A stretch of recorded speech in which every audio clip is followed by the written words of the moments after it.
How's everybody doing? This is a follow-up video of the Kimber double stack 9mm compact.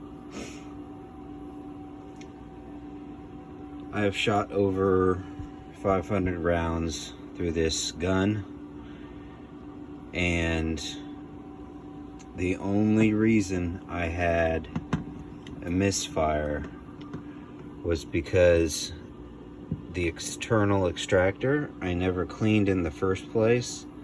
Once I originally got the gun, I stripped everything down and cleaned the gun, but I did not know that there was a lot of gunk back behind here that I had to knock this pin out to access this. And once I cleaned all of the gunk out, it was able to move freely, and I've shot 250 rounds through it after that incident, and everything's been good since. And it's not skipped a beat. And I have now moved on to my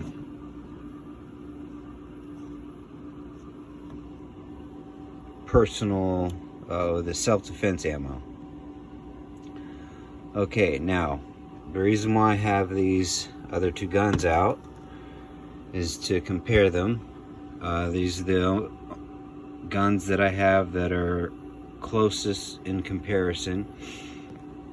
This is a Beretta 92X Centurion, and when I first got this gun, I thought this gun was amazing. It's pretty light for what it is. Most of the weight is actually in the magazine, and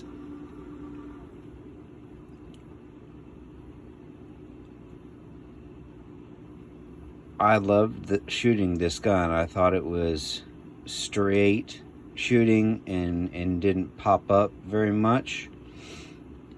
But after shooting this gun, when I shoot it, I can shoot it so where it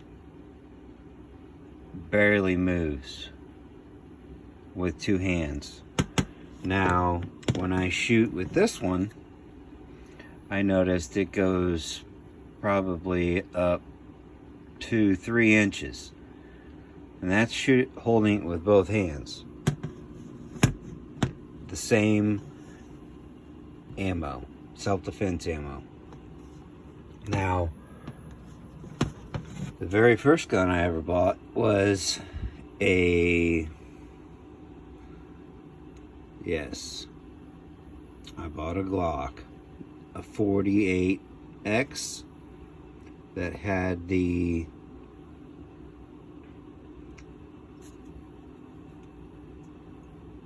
optic option on top. I've done a lot of things to this gun modification wise, and it turned out horrible. Like, I pressed that button and it was supposed to fall out, but you have to pull it out real hard.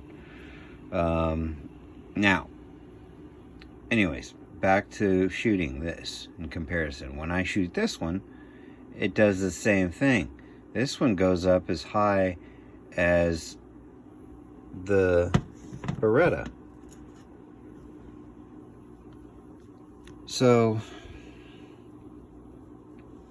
weight-wise, I'm not exactly sure as far as grams. You guys are going to have to look it up yourselves, but this obviously is the lightest, even with full 15 rounds of ammo. This would be the second lightest. It's aluminum. I mean, it is just a feather, and it's got a full load of ammunition in it. and it does not feel like most of the weight is in the handle, which is just amazing, because my Beretta, which I thought was awesome, almost all the weight's in the handle right now.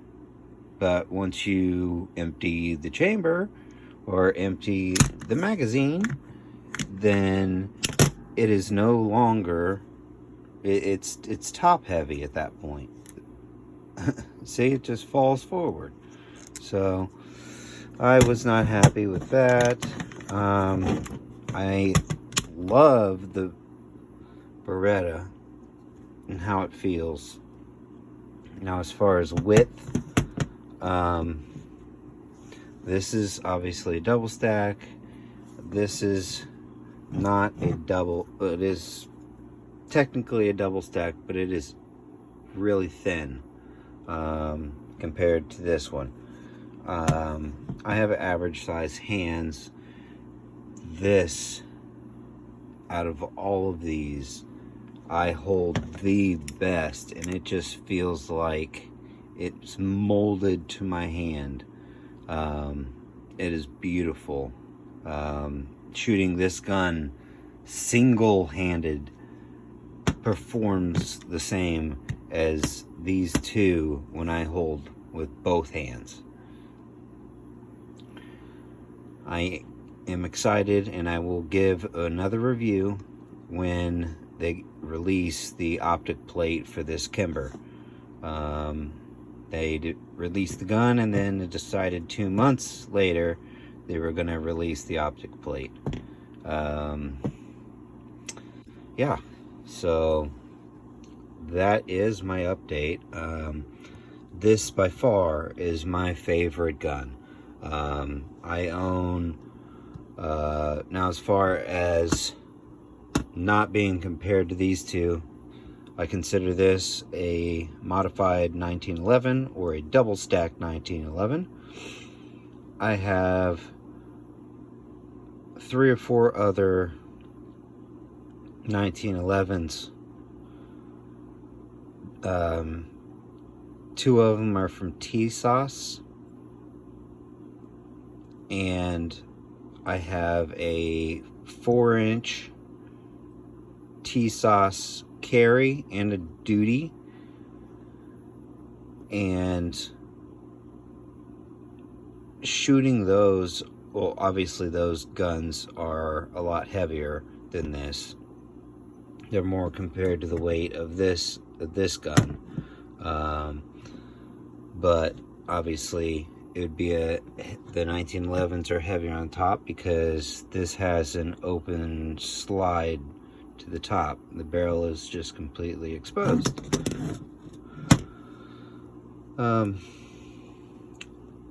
I also have a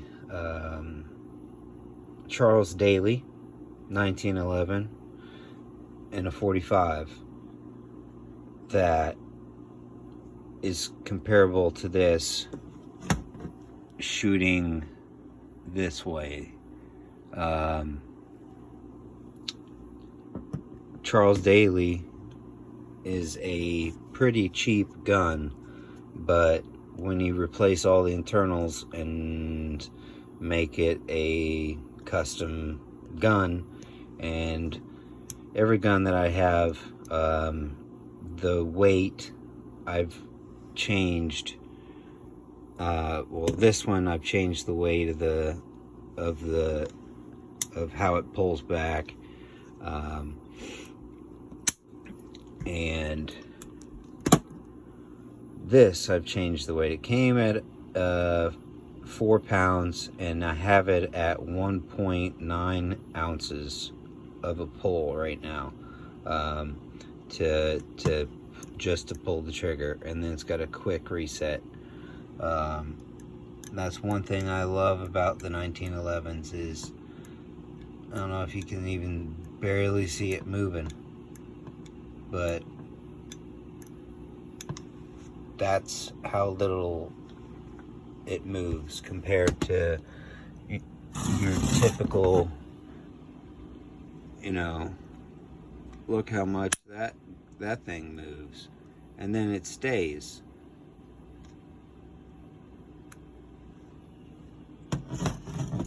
Well, I hope you liked my review. I know I went on a couple tangents there. Hit the like, subscribe button if you like this kind of content. I only have 8 subscribers as of right now. I would love to see a little more than that. This last video I did of this was my very first video that went over 1,000 views. So which was awesome. So I have more content coming out soon of a lot more custom work, not on handguns or anything like that. Talking about making custom rings, working on cars. I could show you, and I will show you detailed how to put engine valves in an engine, how to pull pistons out of an engine that you're going to reuse, you know, things like that. Like scraping the top of the piston with the reamer. Yeah, if you like this content, I appreciate you watching, and come back and keep looking for me, and we'll see you on the next video. Thank you.